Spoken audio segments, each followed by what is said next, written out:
Greetings. Thank you for inviting me to speak at the User-Centric AI Forum. I'm grateful to be with you remotely. I apologize I can't be with you in person.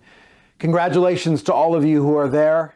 And again, thank you for inviting me. I want to thank in particular President Park and all of my friends at Harex UBPay who've been great partners to me and our companies over the years. I also want to thank Yonhap Infomax for the invitation to speak before you today. I will be brief, but what I want to speak about is the revolution in the use of federated learning in the prevention of financial crime and fraud in the United States and globally. This is a mission that I've been committed to for many years with the establishment of Consilient, our fintech, which is the first ever company in the world to apply and deploy federated learning, federated artificial intelligence for the prevention of financial crime.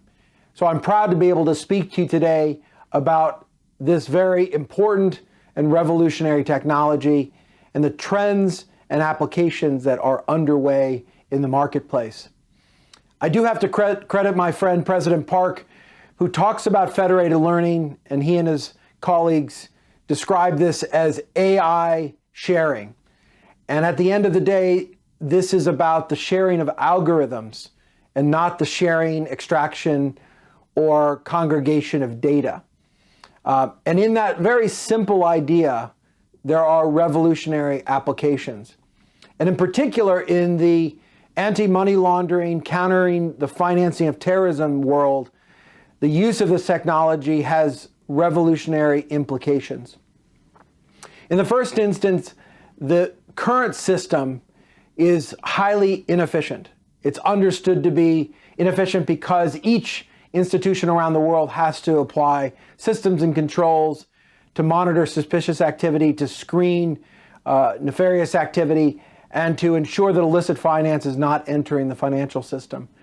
But we know that 98% of transactions that are blocked are false positives. We know that investigators spend time chasing rabbits down rabbit holes that have no real meaning. And we know that much of the time is spent duplicating effort, institution by institution. We also know that this system is highly ineffective. It is not doing the job of preventing systemic risk across the global financial system. We know that only a small percentage of money laundering every year is stopped or even detected. We know that the system is reactive and is very much rules-based in its application, and in particular, the monitoring of transaction monitoring. And so the system itself is inefficient and ineffective and is understood to be not fit for purpose. We also understand that the environment is concerned around data privacy. The advent of the GDPR regime, privacy regime in Europe, and related regimes in North America and elsewhere have signaled a new sensitivity, an acute sensitivity to sharing customer data, control of one's data, and the movement of data between institutions and its use. We also know that there is greater concern around data security, cybersecurity, and more issues of sovereignty and data localization, with over 80 jurisdictions over the last couple of years passing legislation to require localization or fence ringing of data within their country as a matter of security. And finally, we know that the financial system itself is evolving. We know that there is greater disintermediation among payments, cross-border payments. We know that the introduction of decentralized finance and digital currencies is creating challenges for understanding originator and beneficiary of transactions. And we know that there are greater and greater hops between payments, whether within payment ecosystems or between financial institutions, making it harder and harder to understand where risk sits and where risk needs to be discovered.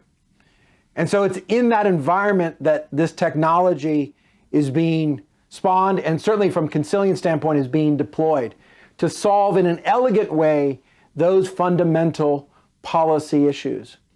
And there's more and more recognition, not only of the technology, but of its potential applications.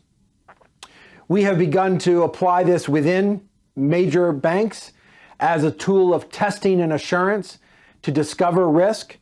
Models that have traveled are smarter than models that are tested or trained on single data sets or within just one institution. And so we've seen an uplift of efficiency and effectiveness where it's been deployed. We know this is a tool of collaboration that allows more than one institution to share insights, to share the learnings from the models without having to share the data. And so we're seeing that. We know that there are applications within payment channels, for example, between correspondent banks and respondent banks, or between a payment service provider and a retailer, that can be illuminated with respect to potential risk.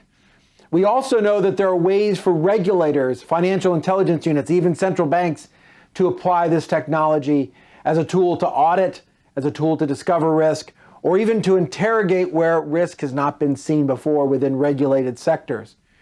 So we're seeing these use cases emerge. We are taking advantage of them, and we are certainly trying to deploy Consilient where we can in those environments.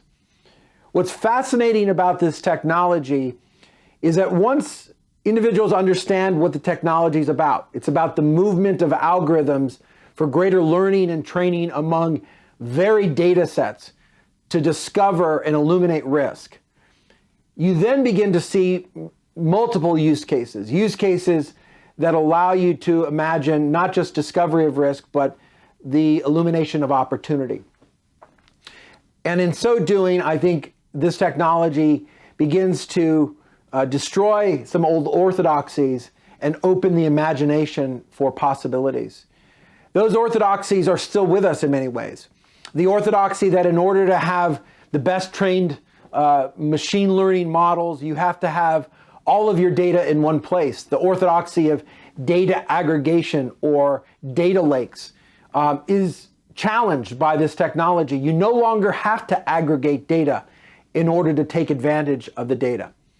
In addition, the old rules-based models that have been used traditionally for decades to monitor for risk, to monitor transactions, payment systems, risk among customer types, is now giving way to artificial intelligence and the ability to look at behavioral analysis as a way of discovering risk and opportunity. We also know that this does damage to the very notion of what information sharing means and is required in order to collaborate and discover risk. And so instead of sharing data, moving data, having to extract data, the movement of algorithms without having to move data allows for the sharing of insights. So the very notion of sharing information is converted to this notion of sharing insights through the sharing of artificial intelligence. It begins then to open the aperture around what collaboration even means. You no longer have to imagine the hard work of putting together secure data enclaves or other very hard mechanisms to allow more than one institution to collaborate. But the mere movement of algorithms can allow for the creation of consortia, associations, even utilities, to allow for the sharing of risk, the sharing of costs, the sharing of insights. This also opens the aperture for very new forms of public-private partnerships, where the idea of the divide between public authorities and private entities perhaps gives way to the movement of algorithms fluidly, so that the learnings of government can be leveraged to identify risk more efficiently and in a prioritized way for the private sector.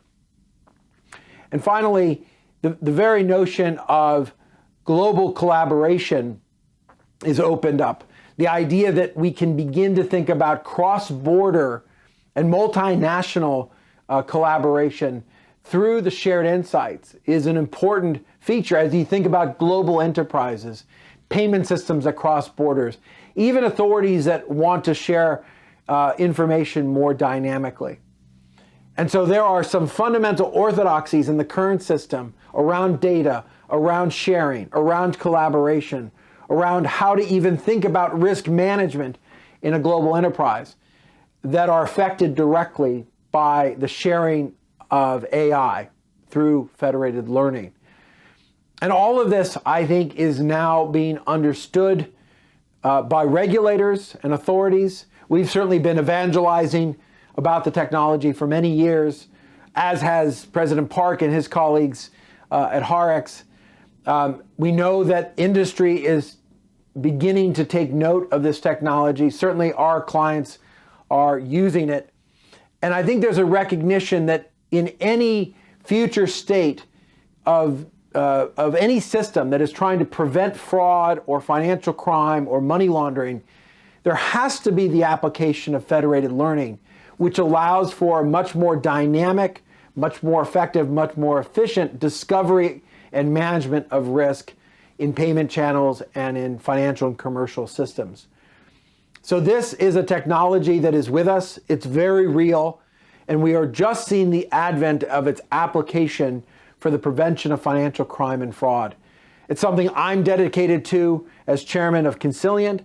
It's something that we're partnering with President Park and HAREX on to bring into the South Korean market.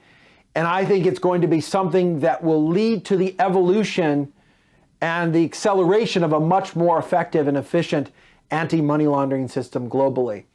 The system currently has to be redesigned, and the technology of federated learning, of sharing AI, will be the catalyst to a much more effective and efficient system of the future. So I want to thank you again for inviting me to speak. I'm passionate about this technology, and I'm so encouraged by this forum and the gathering that you've all attended. Thank you again.